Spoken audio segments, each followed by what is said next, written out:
2 दिन पहले के प्रोग्राम में जिक्र किया था, रेलवे मुल्तान के एक बड़े ऑलराउंडर थे राव तस्लीम साहब, जो कि चारों तरफ बड़े ना जोशो खरोश से शॉट्स लगा रहे थे। वो किस तरह के शॉट्स लगा रहे थे वो आपने हमें बताया था, नहीं दिखाया? वो उनको नहीं बताया कि आए जी बाहर आए, आजादाना शॉट्स खेल रहे थे, छिक्के मार रहे थे। अब पहली दफा बाउंड्री पे हमने उनको कैच किया। कैच करने के बाद हमने बताया कि आप फॉल कर रहे थे, आप पिच से बाहर निकल के खेल रहे हैं, आप गलत खेल रहे हैं, गलत खेल। अंपायर भी आपका है और उसकी मौजूदगी में आप छिक्के मार रहे थे, वो छिक्के आपके हैं नहीं। और अब न्यूट्रल अंपायर मैदान में आ चुके अब हम आ चुके हैं।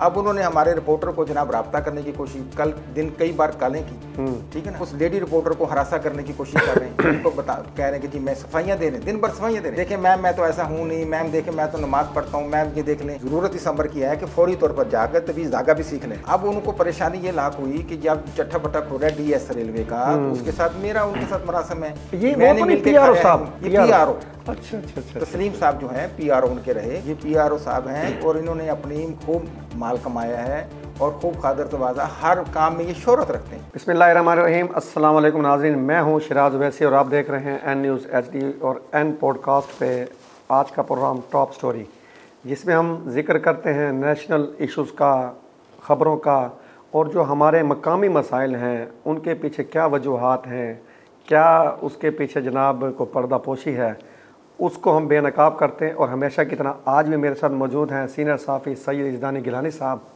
जिनसे हम जो आज के इश्यूज़ हैं, करंट इश्यूज़ हैं, करंट अफेयर्स से रिलेटेड हैं, उस पर गुफ्तगू करेंगे। गिलानी साहब बहुत शुक्रिया। जी आयानू, थैंक यू वेरी मच साहब। गिलानी साहब, आज 11 सितंबर बानी पाकिस्तान कायद-ए-आज़म मोहम्मद अली जिन्ना का यौम वफ़ात, सर उस पे कोई गुफ्तगू हो जाए, उनकी ज़ात पे, उनकी शख्सियत पे। कायद-ए-आज़म की जो पर्सनैलिटी है और जो उनका काम है वो रहती दुनिया तक याद रहेगा। बिल्कुल, एक खिता बनाकर उन्होंने दिया हमें, और उस खिते में आज हम किस तरीके से आज़ादी के साथ रह रहे हैं, वो आज़ादी का अगर आपने उसको देखना हो तो फिर हमें फ़लस्तीन को देखना पड़ेगा, हिंदुस्तान हमारे उसको देख लें, ठीक है ना, दीगर देख लें कि कैसे आज़ादी की कीमत क्या होती है और आज़ादी है क्या। तो मैं तो उन्हें खिराज तहसीन पेश करता हूँ कि अल्हम्दुलिल्लाह आज उनकी बदौलत हम आज़ाद हैं, और आज़ाद शहरी होने की वजह से हमारे वतन का नाम पूरी दुनिया में लहलहाता है। जब पाकिस्तानी परचम पूरी दुनिया में कहीं भी नज़र आता है तो हम फूले नहीं समाते। बिल्कुल, ठीक है ना। तो ये कायद-ए-आज़म की बदौलत है, उन्होंने जो ख्वाब देखा उसको हकीकत में बदला, और पूरी कौम उनका एहसानमंद भी है। बिल्कुल। और मेरी दुआ है अल्लाह ताला से कि परवरदिगार उनके करोड़ों दर्जात बुलंद फरमाए और उनको करवट करवट हजूर सल्लल्लाहु अलैहि वसल्लम की कचहरियाँ नसीब। आमीन। कायद-ए-आज़म तेरा एहसान है एहसान। अभी आपने जिक्र किया कि उन्होंने हमारे लिए एक किता हासिल किया, आज़ादी हमें दिलाई। सर वही किता आजकल कुछ मसाइल में है, मसाइब में है, सैलाब ने उसे हिट किया हुआ है, ख़ासकर जो हमारा साउथ पंजाब है। तो यहाँ पे ज़रूरत होती है कि जब यहाँ के अवाम किसी मसाइल में गिरफ़्तार हों तो जो अफसरशाही जो ब्यूरोक्रेसी होती है उसका किरदार बड़ा अहम होता है। लेकिन बदकिस्मती से हमें यहाँ देखना ऐसे को नहीं मिल रहा ना। अब आप ये देखिए, कुछ दिन पहले जलालपुर के DSP हैं, जो कि वहाँ महकमा पुलिस का आला तरीन ओहदा होता है तहसील की सतह पर, उनको हटाया गया, और कल असिस्टेंट कमिश्नर जलालपुर को भी ओहदे से हटा दिया गया, यानी कि उन्होंने अपने फ़राइज़ से गफलत बरती। अफसरान ऐसा क्यों करते हैं गिलानी साहब? मैं ये आपको बताता चलूँ कि दर हकीकत ऐसा नहीं है। आप तस्वीर का दूसरा रुख देखें कि ये जो मासूफ DSP हैं जलालपुर पीर वाला, इनकी बेशुमार खिदमात हैं, बेशुमार एफर्ट्स भी हैं। ठीक है ना। आपको इनके सोशल मीडिया पे कुछ चीज़ें नज़र आई होंगी जिसमें वो बाकायदा लोगों को रहनुमाई करते हुए अफसरशाही के बारे में सियासतदानों से गिला कर रहे हैं कि कुछ काम कर लें, ठीक है ना, और उनके बारे में उनकी जो गुफ्तगू है वो इस वक्त महफूज है। यानी असल वजह ये है, असल वजह ये है उनको हटाने से, क्योंकि हमारे जो अफसरशाही है उनको ये चीज़ें पसंद नहीं आई। बाकायदा वो उसमें कहते हुए रो रहे हैं आंसुओं के साथ। DSP मासूफ जो हैं वो रो रहे हैं, ठीक है ना, वो वायरल हो गई। अच्छा, ये वो DSP हैं वो DSP जो रो रहे हैं कि यार तुम्हें सेल्फी की पड़ी हुई है और यहाँ हमारे भाई जो है ना सलाम वो DSP, ठीक है। अब मुझे बताएं कि वो बंदा इतना दर्द दिल रखने वाला हो, एहसासमंद हो, उसको देख रहा है कि मेरी कौम के साथ, मेरे लोगों के साथ, मेरे वसेब में क्या हो रहा है, ठीक है ना, सिर्फ कहने की हद तक, नारेबाजी की हद तक सियासतदान आते हैं, तस्वीरें बनवाते हैं, चले जाते हैं, हम इनको प्रोटोकॉल देते हैं जिसका हकीकत से कोई लेना देना नहीं। लोगों को सेल्फियाँ बनाने की पड़ी हुई है, लोगों को फ़ोटोशूट की पड़ी हुई, लोगों को बूट पे बैठकर सैर सपाटे करने की पड़ी हुई है, वो DSP हैं। असल में वो कुर्बानी का बकरा बन गए, यानी कि जो उनकी दर्दमंदी है वो उनका जुर्म बन गई, जुर्म बन गए। देखिए ना, बात ये है कि खाली अगर ऐसा था असिस्टेंट कमिश्नर या डीएसपी, तो एडिशनल आईजी मुल्तान क्या कर रहे हैं, सीपीओ मुल्तान क्या कर रहे हैं, डोगर साहब का क्या कमाल इसमें, सिर्फ यही कि हटो बचो और आना जाना लगा। बल्कि रात को सर आपने वीडियो क्लिप देखा होगा जिसमें जो हमारी सीनियर मिनिस्टर हैं पंजाब की, वो सीपीओ की मौजूदगी में डांट रही हैं कि आप शनाख्ती कार्ड चेक कर रहे हैं इस मौके पर, क्या वो इंडिया से आए हैं। यानी कि अफसरशाही यहाँ भी अपने रंगबाजी दिखाने से बाज नहीं आती। देखिए मुल्तान की जो इंतजामिया खासकर जो पुलिस की है उसके तो वारे नहीं आ रहे हैं, उनके पास तो फुर्सत ही नहीं है। मुल्तान में कहाँ जराइम हो रहा है, डकैतियाँ कहाँ हो रही हैं, छीना छपटी कहाँ हो रही है, मोबाइल चोरी कहाँ हो रहे हैं, लोगों को मोटरसाइकिल महफूज है नहीं है। उन्होंने अपनी ड्यूटियाँ लगा दी, और अगर अदालत भी बुलाई, पुलिस अफसरान को अदालत भी बुलाई, मसरूफ है सलाम, वो कहते जी हम तो सलाब में हम नहीं आ सकते।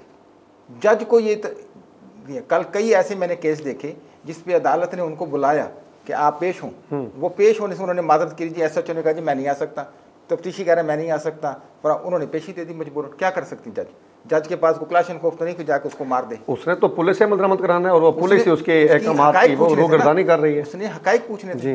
तो मैंने कल की डेट में देखा है कमों पे 6-7 अदालतों में ऐसा ही हुआ है कि पुलिस अफसरान आने से इनकारी हैं, रिपोर्ट देने से इनकारी हैं। वो कहते जी हम तो महफूज हैं, हम तो मजबूर हैं वहाँ बैठे में इलाके में नहीं आ सकते, हम तो अफसरशाही की जो है ना उनकी खिदमत, हमारे पाँव में सैलाब की मट्टी लगी है, हम चलने फिरने से कासिर है और नहीं आ सकते। अच्छा गिलानी साहब, यही फिर अफसरशाही की एक और गफलत सामने आई जिसका मैंने कल के प्रोग्राम में तस्करा भी किया कि अब्दुल हकीम खानेवाल में गंदम का एक बहुत बड़ा ज़ख़ीरा बाहर। अच्छा उस पर तो मैंने बात कर ली, लेकिन हमने कुछ दिन पहले एक जिक्र किया था आटे की कमी पे, आटे की कीमतों पे, तो आपने कहा था लगता ऐसे है जैसे फ्लोर मिल्स जो है ना वो सैलाबी पानी के रास्ते में बनी हुई थी, दरियाई गुजरगांव पे बनी हुई थी। सर जो सीएम साहब हैं वो कह भी चुकी हैं कि मैं 3 दिन की मोहलत देती हूँ कि जो आटे के स्टॉक है वो डिक्लेयर किए जाएँ, लेकिन सूरत काबू में नहीं आ रही। आटे की कीमतें यानी कि ऐसा समझा कि बढ़ती चली जा रही हैं, गरीब आदमी बहुत ज़्यादा इफेक्ट हो रहा है इससे, क्या कहेंगे इसके बारे में आप? देखिए इतने कुछ बुलंद बांग दामों के बावजूद भी आटे के नर्ख वही हैं, आज भी वो आटा महंगा मिल रहा है गरीब को, 2 वक्त की रोटी उसके लिए मुश्किल हो रही। सिर्फ कहने की हद तक, प्रेस कॉन्फ्रेंस की हद तक, हुकूमती नारों की हद तक ये हुआ, लेकिन हकीकत का इससे कोई ताल्लुक नहीं। फ्लोर मिलें आज भी वही दे रही हैं। कई फ्लोर मिलों ने अपना काम बंद किया बदमाशी करने के लिए कि जी हम नहीं बारह नहीं खाता, हम नहीं देते। मुझे बताएं कि क्यों नहीं देते भाई? यहाँ पे तो लाजमी कानून नाफिज कर देना चाहिए कि आपने मिल चलानी है, तो लाइसेंस कैंसिल होने चाहिए, इनको फौरी तौर पे गिरफ्तार किया जाना चाहिए। अच्छा यहाँ जो लोग कहते हैं जी सैलाब की वजह से लोग, ओ भाई आधा मुल्क जो इस वक्त है सैलाब की जद में है, ठीक है। अब क्या मतलब वहाँ परोठे पक रहे हैं, वहाँ लोग जो है मिसी रोटियाँ खा रहे हैं, ऐसा कुछ नहीं है, उनको तो रोटी नहीं मिल रही, बल्कि आपका जो अनाज है वो बच रहा है, कम नहीं हो रहा। कि वहाँ जो बेचारे दरिया पर बैठे हैं, बेघरों सरोसामानी के आलम में बैठे हैं, वो चूल्हे जलाकर तंदूर लगा के बैठे हुए हैं। मुझे बताएं कैसे? कुछ भी नहीं है ऐसा। वो तो सिर्फ हुकूमत इमदाद, तो एक टाइम की रोटी मिल के वो कहते हैं अल्लाह तेरा शुक्र है। तो जो कहते हैं ना जी आटा बढ़ गया, फलाना हो गया, यूं हो गया, फलाना, कुछ भी नहीं। असल में ये एक माफिया है जो इस वक्त इस मौके की तलाश में होता है, यानी बदनीति पे हमारी अरूज पर है, भयानक किरदार अदा कर रहे हैं कि ये मौका किसी तरीके से हमारे हाथ से ना निकल जाए।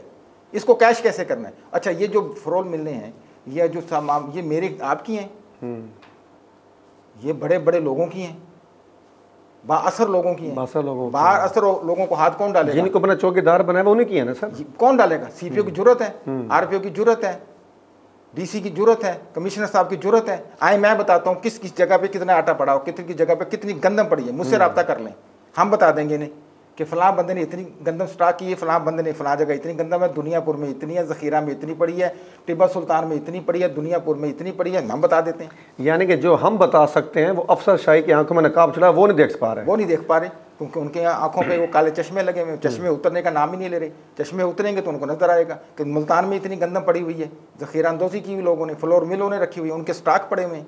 लेकिन बात वही आ रही है कि ऐसा नहीं है, मैंने शोर मचाई रखना है, आप अपना काम जारी रखना है।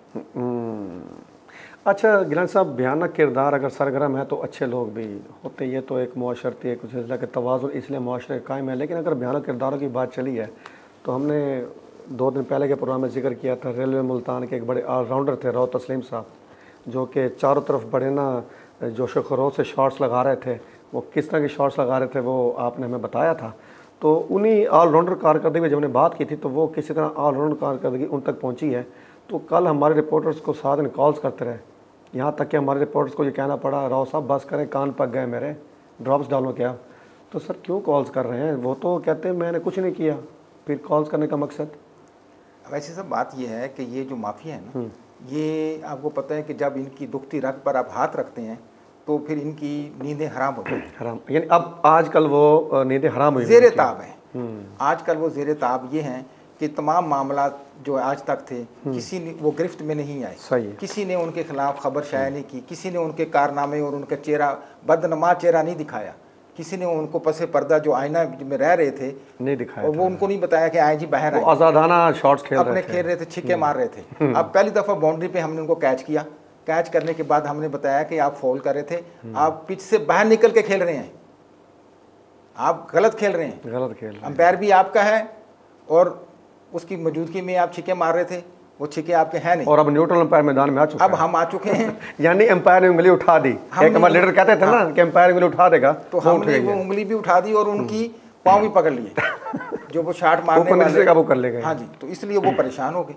अब उन्होंने हमारे रिपोर्टर को जनाब राब्ता करने की कोशिश, कल दिन कई बार कॉलें की, ठीक है ना, उस लेडी रिपोर्टर को हरासा करने की कोशिश कर रहे हैं, उनको कह रहे हैं कि जी मैं सफाइयाँ दे रहे हैं, दिन भर सफाइयाँ दे रहे हैं, देखें मैम मैं तो ऐसा हूँ नहीं, मैम देखें मैं तो नमाज पढ़ता हूँ, मैम ये देख लें, ये टोपी निकाल के दिखा रहे हैं, देखो मैं तो टोपी सर पे रखता हूँ। अच्छा, बकायदा प्रूफ दिखाएं, टोपी शोपी उन्होंने रख ली। मजहब का लिबास ओढ़ने में तो सिर्फ हमारी कम देर नहीं करती ना। वो तस्वीर उन्होंने टेबल पे रख ली, ठीक है ना। अब उन्होंने फौरी तौर पे अपना एक रूप धार लिया, ठीक है ना। अब जरूरत इस अमर की है कि फौरी तौर पर जाकर तभी धागा भी सीख लें। सर रूप धारने का तो मैं सुनता था कि वो नाग कोई रूप धारते थे। हाँ जी, ये भी रूप धार लेते हैं, ये धार लेते हैं, ये भी नाग के मज़दाक है। अब उनको परेशानी ये लाक हुई कि जब चट्टा बट्टा खो रहा है डीएस रेलवे का, तो उसके साथ मेरा उनके साथ मरासम है, मैंने मिलके पीआरओ साहब, ये पीआरओ अच्छा अच्छा अच्छा तस्लीम साहब जो हैं पीआरओ उनके रहे, ये पीआरओ साहब हैं और इन्होंने अपनी खूब माल कमाया है और खूब खादर तवाज़ा, हर काम में ये शोहरत रखते हैं। बल्कि आज फिर जब खबर उनकी चली उस तस्वीर के साथ तो बाकायदा लोगों ने खुशियाँ मनाई। एक साहब ने बाकायदा मुझे कहा कि सर ये बताएं कि मिठाई वहाँ दफ्तर लेके आएँ या आप स्टेशन पे आएंगे, ठीक है। अब इनसे लोग इतने खफा और इतने इन्हें नापसंदीदा शख्सियत है कि मुझे फ़ोन करके मेरे रिपोर्टर को कह रहे हैं, मुझे कह रहे हैं कि सर आपके पास मिठाई लेके आएँ या आप दफ्तर में स्टेशन पे आके मिठाई खाएं। सर मिठाई अच्छी होगी, इंतज़ार रखें, इंशाल्लाह जा रहे हैं जी खाने। नहीं मैं कह रहा कुछ मज़ीद इनकी स्टोरियाँ भी आ जाएंगी, कुछ इनकी कारनामों की वो डिटेल भी लेके आएंगे और कुछ इनकी दुखती रग मज़ीद रग दबाने की कोशिश करेंगे। अच्छा सर मैं तो होऊंगा पुराना मसरूफ़, लेकिन मेरा भी इस जहाद में थोड़ा हिस्सा बनता है सर। आपका लेता हूँगा, हाँ मेरा हिस्सा भूलेगा नहीं, आप माशाल्लाह समझ गए।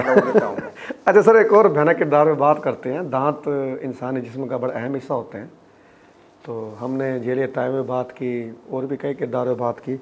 ये कोई नवाबपुर में जेल डॉक्टर साहब बैठे हैं, वो लोगों के दांतों से खेल रहे हैं, तो कचकचा रहे हैं लोग अपने दांत जो है ना उनकी इससे उससे। तो क्या है सर, क्या स्टोरी है? नवाबपुर में अरसा 13-14 साल से ये मसूफ तीनों भाई बैठे हुए, तीन भाई सके माशाल्लाह, तीनों यानी कि मुकम्मल। ये ऑलराउंडर है ये भी, और मज़ेदारी की बात है कि अलिफ बे से वाकिफ़ नहीं है। अच्छा। और लोगों को कैंसर कर रहे हैं। दांत का जो इलाज है वो इंतहाई हसास होता है, बिल्कुल, ठीक है ना। बाकायदा बीडीएस की डिग्री है सर, एमबीबीएस के लेवल की डिग्री होती है। और उसके बाद बाकायदा उसके जो औजार हैं जी वो बड़े हसास होते हैं, औजार होने चाहिए, तब तक वो दूसरे को इस्तेमाल नहीं कर सकते, उसके कई मामला आते हैं। लेकिन आपको पता है कि हम गरीब मुल्क में रह रहे हैं और फिर लोग जो हैं वो चाहते हैं कि शॉर्टकट के चक्करों में कम पैसों में इलाज करवा लिया जाए, तो ऐसे अताइयों के हथे वो चढ़ जाते हैं। अब इन्होंने देखा रहने वाले ये गरीबाबाद के हैं, ठीक है जी, पुराना शुजाबाद रोड के करीब एक इलाका है, ठीक है ना, मंशियात फरोशों का, रसागिरों का 2 नंबर इलाके के। लेकिन नाम तो सर गरीबाबाद है। गरीबाबाद, वहाँ गरीब भी रहते हैं और इस किस्म के लोग भी रहते हैं। अच्छा। तो ये वहाँ के रिहायशी हैं। इन्होंने सोचा कि चलो वहाँ जाके ना नहर के पास दरिया का एरिया है, पसमानदा लोग हैं, साथ मुख्तलिफ़ किस्म के देहात लगते हैं, चुकुक लगते हैं और वो आ जाते हैं, उनको जाके शिकार करना आसानी से। इन्होंने वहाँ जाकर अपना ओढ़ना बिछौना बनाया, क्लिनिक बनाया, जो बज़ाहिर वहाँ पर क्लिनिक नहीं कोई अजीब सी हऊ का आलम है, ठीक है, छोटा सा बाहर गेट लगा हुआ है। वहाँ जाके इन्होंने अपना क्लिनिक काम शुरू किया। काम देखते देखते माशाल्लाह काम ठीक है और इनकी डेली की जो इनकम है 50,000 से ज़ायद है दांतों के जी, उसकी इससे ज़्यादा है, कम नहीं है। और तरीका वारदात वही है कि ये खुद को अपने आप को क्वालिफाइड कहते हैं, मैं BDS हूँ वगैरह वगैरह, जबकि ये BDS क्या है, इनको पता नहीं BDS होता क्या है, BDS कहते किसे हैं। अच्छा, हैरानगी की बात ये है कि हेल्थ केयर वाले खामोश तमाशाई, महकमा सेहत वाले खामोश तमाशाई। भाई आपकी फोकस, यानी कि जिन्होंने मॉनिटरिंग करनी है वो खुद खामोश तमाशा के किरदार अदा कर रहे हैं। किसी बंदे ने बताया कि सर यहाँ पर ये महकमे वालों लोगों को ये पैसे देता है बंदा। अच्छा अच्छा अच्छा अच्छा। उसने मुझे इसके तमाम करतूतों से पर्दा हटाया। उसने कहा सर ये पैसे देते हैं, कल तक ये मोटरसाइकिल पे आते थे, आज अल्हम्दुलिल्लाह कार खरीद ली, तरीका वारदात इनका ये है, बदतमीज़ी इनकी इतनी है, बल्कि कल जब टीम गई है तो इन्होंने टीम पर हमला कर दिया, कैमरा तोड़ने की कोशिश की। यानी कि इतने हाथ छट हुए पड़े हैं जी, बल्कि उनको जाके कहा गया भी हमने आपके 2 मिनट का इंटरव्यू करना है, मेरे पास टाइम नहीं है। वो इतना, जमशेद जो है इनका भाई, ठीक है ना, एक उस्मान है, एक जुहेब है, जो जमशेद है वो इतना बदतमीज़ आदमी है जो अपने आप को BDS कहता है, उसको काबरे गिरफ्त होना चाहिए। इंशाल्लाह हम आने वाले दिनों में इसको सील भी करवाएंगे और इनको इनके मंतकी अंजाम तक पहुँचाएंगे और इंशाल्लाह ये जेल के अंदर होंगे और कल की जो स्टोरी है उसके अंदर इनके मज़ीद इंकशाफात भी करेंगे इंशाल्लाह जी, इंशाल्लाह। तो तैयार हैं डॉक्टर साहब, हम आपके पीछे हैं, छोड़ेंगे नहीं आपको इंशाल्लाह। तो सर, बेटी का मामला गिलानी साहब बड़ा नाजुक होता है। माँ बाप जब बेटे की शादी करते हैं तो दुआएं देते हैं, बल्कि यहाँ तक कहते हैं कि बेटी वहाँ से अब तुम्हारी मैयत ही निकलेगी, यहाँ तक तरबियत की जाती है। लेकिन आज के अखबार में ख़बर है जी कि जेली दावा दायर करने वाले बाप बेटे की नींद हराम, यानी कि इसका पस मंज़र ये है कि एक मसूफ़ बाप हैं, उन्होंने बेटी की शादी की, लेकिन उसी बेटी को इस्तेमाल करके उन्होंने जो एक बेचारा सादा लो दामाद था उस पर दावा दायर कर दिया है वो पैसों का, यानी कि बेटी को इस्तेमाल किया जा रहा है पैसे वसूल करने के लिए। ऐसे किरदार भी होते हैं सर क्या? देखिए, ये जो है ना, जो किरदार सामने आया है, ये जो मसूफ फलक शेर साहब हैं, इन्होंने अपनी ही फैमिली के किसी करीबी अजीज़ के घर अपनी बेटी की शादी कर दी। ठीक हो गया। बेटा क्योंकि खूबसूरत भी है, हंसमुख भी है और बाहर सऊदी अरब में कमा भी रहा था। अच्छा, दामाद सऊदी अरब में था। ठीक, रियाल आ रहे थे। हाँ जी, उन्होंने शादी कर ली।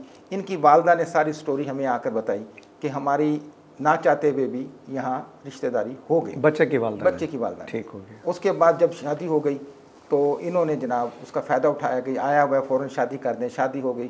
शादी में वही नॉर्मल सा तरीक़ाकार जैसे होता है, कोई इतना इनका वो नहीं था, लेकिन शादी के बाद वही जो वतीरा इन लोग ऐसे गरीब लोगों का होता है कि ब्लैक मेलिंग, ठीक है ना, दामाद को ब्लैक मेलिंग वगैरह वगैरह। जो इनकी बच्ची है अनमशा, मैं आपको बताता चलूँ कि वो ज़रा माशाल्लाह ज़बान से भी और किरदार से भी वो एक बाकिरदार, यानी एक और ऑलराउंडर की बात, ऑलराउंडर है, ठीक है ना। उसने भी अपनी सास को, नंदों को चने चुबवाए, ठीक है ना। ये आए रोज़ 10 दिन बाद, महीने बाद, खालू वगैरह इनके, फलक शेर खुद, इनकी बीवी वहाँ आकर ऊंची बोलना, क्योंकि ये बेवा औरत है, सही, ठीक है ना, इनका शोहर नहीं। तो इन्होंने इनके घर पर आकर उन्होंने धावा बोल देना, फिर खाना पीना भी है, बदमाशी भी करनी, हरासमेंट भी करनी। बच्चा तो सऊदी अरब है, यानी कि शरीफ और नफ्स लोगों को तगने का नाच नचाया। फिर उसके बाद तंग आकर एक बेटा पैदा हुआ और फिर ये मासूफ वालदा को मिलने के लिए कुछ अरसे के लिए गई, फिर वहाँ की होकर रह गई बच्ची, फिर वापस नहीं आई। यानी बकायदा प्लान मनसूबा बंद थे। अब वो चाहते हैं कि किसी तरीके से, जी हमने 10 लाख आपको दिया था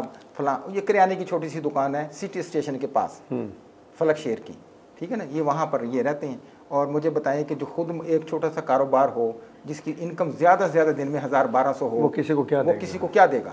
ठीक है, पहली बात। दूसरी बात है कि उनको हरासा करना, उनके ऊपर दावे करना, उनको किसी तरीके से ब्लैकमेल करना, उनकी वालदा को ब्लैकमेल करना, ये इन लोगों का वतीरा है। अब इनके पीछे एक पूरा गैंग है।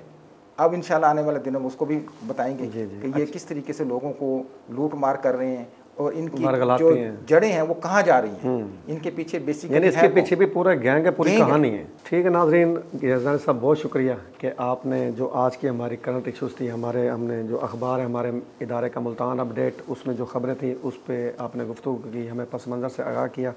नाज़रीन, ये थे आज के कौमी इशूज़ और लोकल इशूज़ जिन पर हमने गुफ्तगू की। इंशाअल्लाह आइंदा आने वाले प्रोग्राम में नई ख़बरों के साथ, नए मसाइल के साथ आपके सामने हाज़िर खिदमत होंगे। आपकी फ़ीडबैक के हमेशा की तरह मुंतज़िर रहेंगे। इजाज़त चाहते हैं। अल्लाह हाफ़िज़।